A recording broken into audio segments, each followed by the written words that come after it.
You mentioned community, and I mean, people listening to the podcast or just that are aware that listen to stuff around Oklahoma City in the news that, community is spoken about a lot. But I don't think people actually realize how much of an impact it has. You talk about it, hey, Oklahoma City is a really cool community, but you guys actually know the full impact of it and the help that Homeland has given and everybody else, right? Like, tell us a little bit about kind of the on-the-ground impact that you have seen and are a part of. Yeah. I guess there's so many. It's probably just a few examples. Gosh, that, I was going to say. Sorry to give you that question. No, one of the things I think is the most incredible,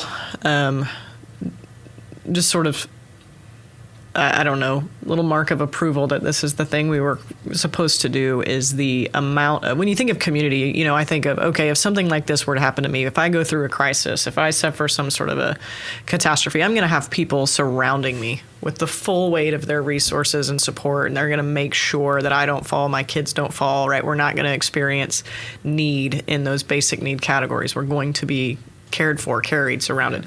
There's a lot of folks who don't have that, and that's sort of the basic building block of community.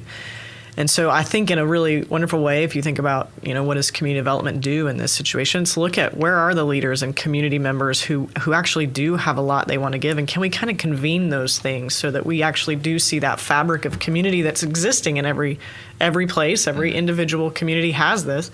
Can we kind of bring that to an expression that lets it be a little more fully fleshed out? So in moments like this, we're less vulnerable as a community.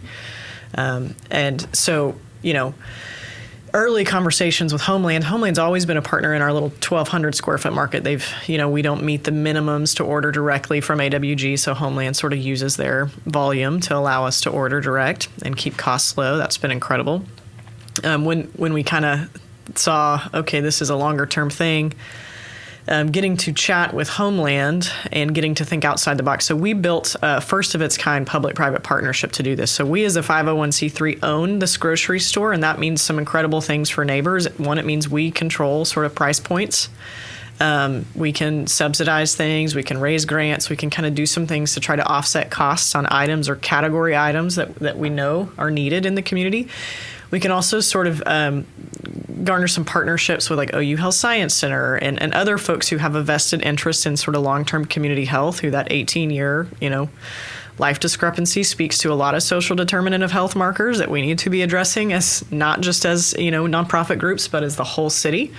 We need to be thinking about. So hopefully we can bridge and broker some of those things in. But the most incredible, the wall of names of people who contributed to bring this thing to pass is just it's this wild tapestry of, churches, Black Lives Matter, corporations, neighbors who ran over like wads of cash after work from tips that and it's this display of names. You're like, these kinds of people do not normally collaborate.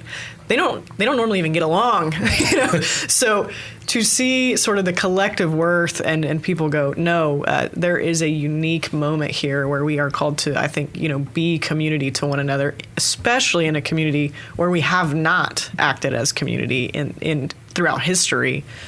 We have a unique moment here.